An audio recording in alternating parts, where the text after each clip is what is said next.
बिस्मिल्लाहिर्रहमानिर्रहीम। अस्सलाम वालेकुम। दिस इज़ तलहा जलील ख़ान और welcome to my YouTube channel Ibrahim's biology या तलहा ख़ान बायोलॉजी। और आज बात होगी ओलिगोसैकेराइड्स के बारे में। एंट्री टेस्ट के हवाले से भी ये टॉपिक निहायत इम्पॉर्टेंट है और जितने भी हमारे पास जो बोर्ड के हवाले से टॉपिक्स चलते हैं या एफएससी के हवाले से जितने भी स्टूडेंट्स होते हैं उनके लिए ये टॉपिक निहायत इम्पॉर्टेंट, क्योंकि बुक्स में इनका नॉलेज थोड़ा सा कम लिखा हुआ है, तो हम देखते हैं कि हम कितना को इनके बारे में कैरी कर सकते हैं। ठीक है, तो स्टार्ट लेते हैं। Oligosaccharides.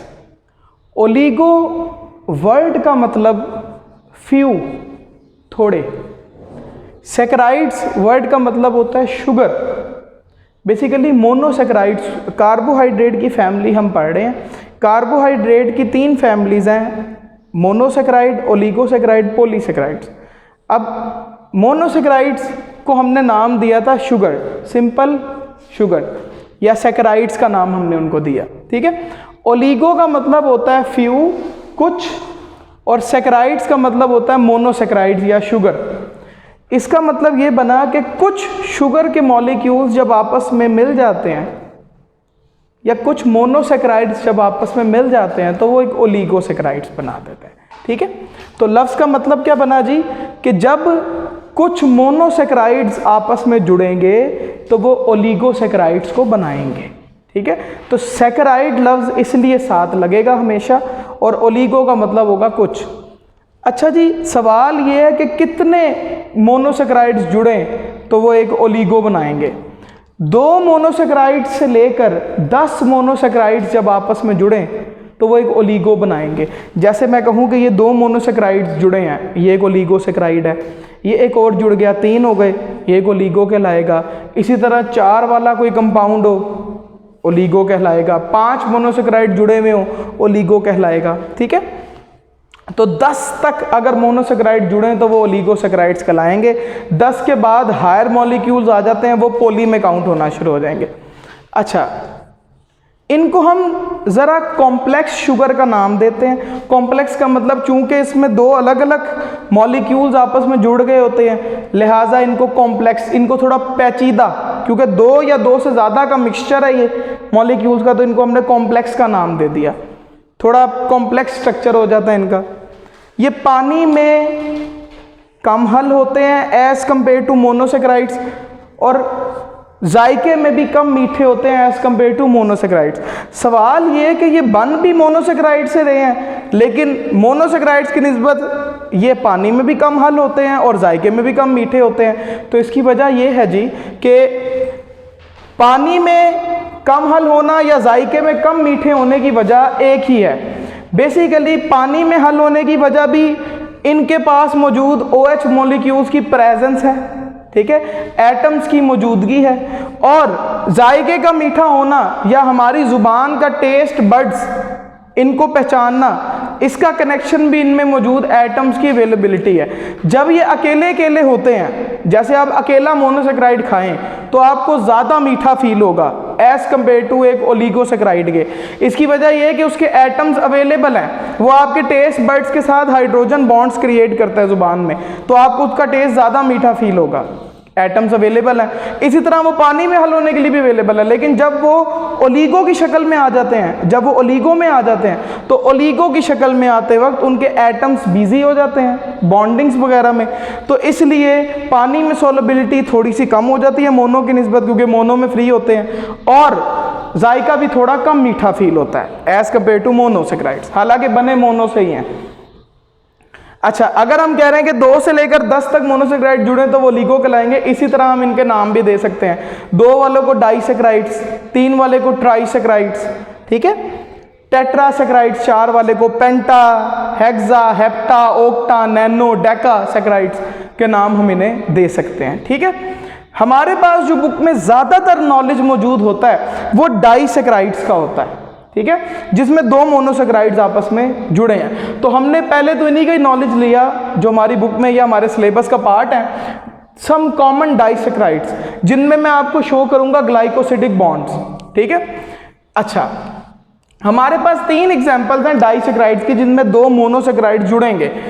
Number 1 is sucrose, maltose, second, third is lactose. ये 3 डाइसैकेराइड्स हैं जिनमें 2 मोनोसैकेराइड्स आपस में जुड़े हुए होंगे। Case number 1 sucrose. सुक्रोज में 2 मोनोसैकेराइड्स जुड़े होंगे, कौन से? ग्लूकोज और फ्रुक्टोज नाम के मोनोसैकेराइड्स। ये 2 मोनोसैकेराइड जुड़ेंगे और एक सुक्रोज बना देंगे। अच्छा, ये हमारे पास ग्लूकोज का स्ट्रक्चर है, ये हमारे पास फ्रुक्टोज का स्ट्रक्चर है।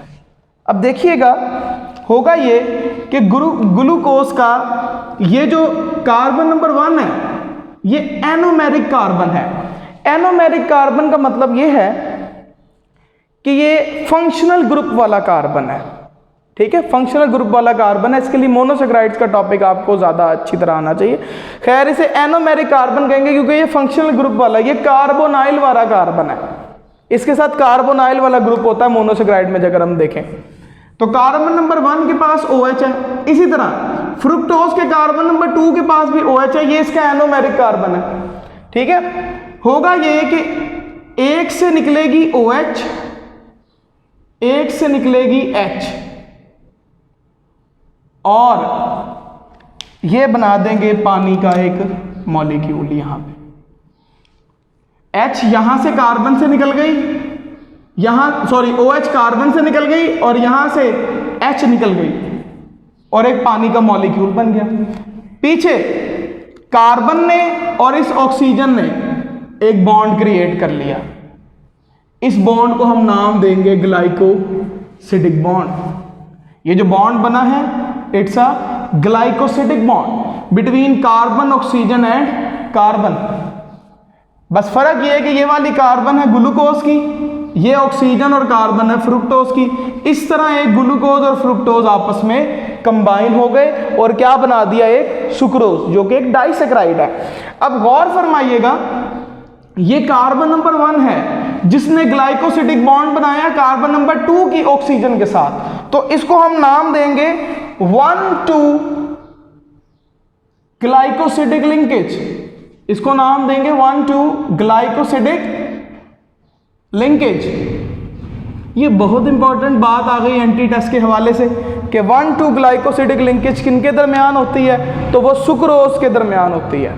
ठीक है, जिसमें ग्लूकोज का कार्बन नंबर 1 और सुक्रोज का कार्बन नंबर 2 आपस में ग्लाइकोसिडिक बॉन्ड बनाते हैं। अच्छा, सुक्रोज के बारे में एक और बात करता चलूं कि सुक्रोज हमें कहाँ नेचुरली मिलती है। सुक्रोज हमें नेचुरली फलों में मिलती है, शुगर केन में मिलती है। इसके अलावा सुक्रोज ही वो मॉलिक्यूल है जो फोटोसिंथेसिस के दौरान बनता है और बन के जाता है किधर? फ्लोएम में। फिर प्रेशर फ्लो थ्योरी के मुताबिक वो रूट्स में जाता है या फ्रूट्स में जाता है। तो प्रेशर फ्लो थ्योरी के दौरान जो फ्लोएम में चीज़ मूव कर रही होती है, मतलब जो प्लांट्स की फ्लोएम में जो शुगर मॉलिक्यूल मूव कर रहे हैं वो in the form of sucrose ही कर रहे हैं। ठीक है, फलों में जो मिठास है वो सुक्रोज की वजह से है, शुगर केन में जो मिठास है वो सुक्रोज की वजह से है। ठीक है, और सुक्रोज बनता है ग्लूकोज एंड फ्रुक्टोज की 1,2 ग्लाइकोसिडिक लिंकेज से। Second is maltose.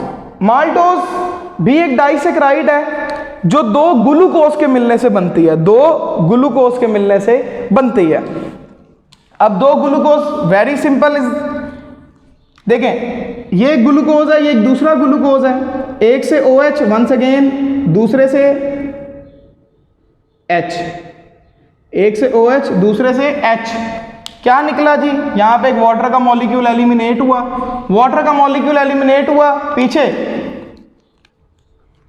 इस कार्बन का इस ऑक्सीजन और इस कार्बन में आपस में ग्लाइकोसिडिक लिंकेज बन गया। ठीक है, इस तरह 2 ग्लूकोज आपस में जुड़ गई और एक क्या बना दिया? माल्टोज। माल्टोज के बारे में ये कहा जाता है कि बेसिकली अमूमन ये माल्टोज ज़्यादातर बनता है जब स्टार्च की ब्रेकडाउन होती है। ठीक है, माल्टोज अमूमन हमें देखने में तब आता है नेचुरली जब वो स्टार्च की ब्रेकडाउन कहीं पे हो रही हो।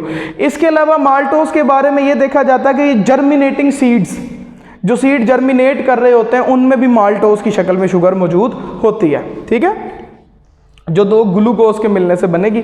अब गौर फरमाइएगा, इस केस में क्या हुआ कि कार्बन नंबर 1 का लिंकेज है कार्बन नंबर 4 की OH के साथ। तो इसे हम नाम देंगे 1,4 ग्लाइकोसिडिक लिंकेज। ये क्या एग्जांपल होगी? 1,4 ग्लाइकोसिडिक लिंकेज। ये लें जी, ये एक और हमें एमसीक्यू पता चल गया एंटी टेस्ट का। 1,4 glycosidic linkage is present in maltose. ठीक है, okay. Third is lactose. Lactose बनता है जब एक गैलेक्टोज और बीटा ग्लूकोज आपस में मिले। देखिए एक बात पहले क्लियर कर लें, ये जो मैंने ग्लूकोज का स्ट्रक्चर बनाया है इट्स एन अल्फा ग्लूकोज। ठीक है, गौर फरमाइएगा, कार्बन नंबर 1 के ऊपर H है, नीचे OH मैंने लिखा। अगर मैं H नीचे लिख दूं और OH ऊपर लिख दूं तो ये बीटा ग्लूकोज हो जाएगा। कार्बन नंबर 1 पे OH ऊपर और H नीचे, तो it becomes a beta glucose. और अगर ये काम मैं कार्बन नंबर 4 के साथ भी करूं और 1 के साथ भी करूं, मतलब दोनों की OH ऊपर और H नीचे, तो इट बिकम्स गैलेक्टोज। तो ये देखिएगा, ये ग्लूकोज है, दोनों तरफ 1 पे भी और 4 पे भी OH ऊपर H नीचे, OH ऊपर H नीचे, इट्स अ गैलेक्टोज। इधर बीटा में देखिएगा, बीटा में 1 के ऊपर सिर्फ 1 केस में 1 कार्बन पे OH ऊपर और H नीचे, बाकी 4 वाले में H ऊपर वो वैसे ही है। ठीक है जी, तो लैक्टोज बनता है जब गैलेक्टोज और ग्लूकोज, बीटा ग्लूकोज आपस में मिलते हैं। ठीक है, तो कैसे? वंस अगेन बात वही आ गई, OH और H का आपस में बॉन्ड, वाटर का मॉलिक्यूल निकलेगा, ग्लाइकोसिडिक बॉन्ड, और पीछे कार्बन ऑक्सीजन के दरमियान एक ग्लाइकोसिडिक लिंकेज बन जाएगा। ठीक है, इस तरह लैक्टोज बनेगा by the combination of galactose and beta glucose. Beta glucose और गैलेक्टोज के बारे में मैंने आपको बता दिया। वंस अगेन ये लिंकेज भी कौन सी है? ये भी 1 और 4 लिंकेज काउंट होगी। 1,4 ग्लाइकोसिडिक लिंकेज। अच्छा, अब हमारे पास एक बड़ा ही गहरा कॉन्सेप्ट आता है यहां पे, रिड्यूसिंग शुगर का। रिड्यूसिंग शुगर का एक कॉन्सेप्ट हमारे पास यहां पे डिस्कस होगा। अब रिड्यूसिंग शुगर का क्या कॉन्सेप्ट है?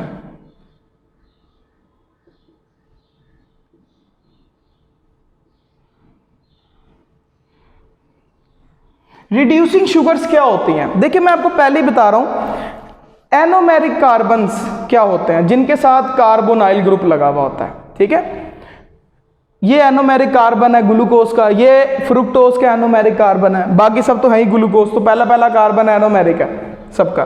फ्रुक्टोज के केस में दूसरा वाला एनोमेरिक है। ठीक है, तो एनोमेरिक कार्बन है हमारे पास।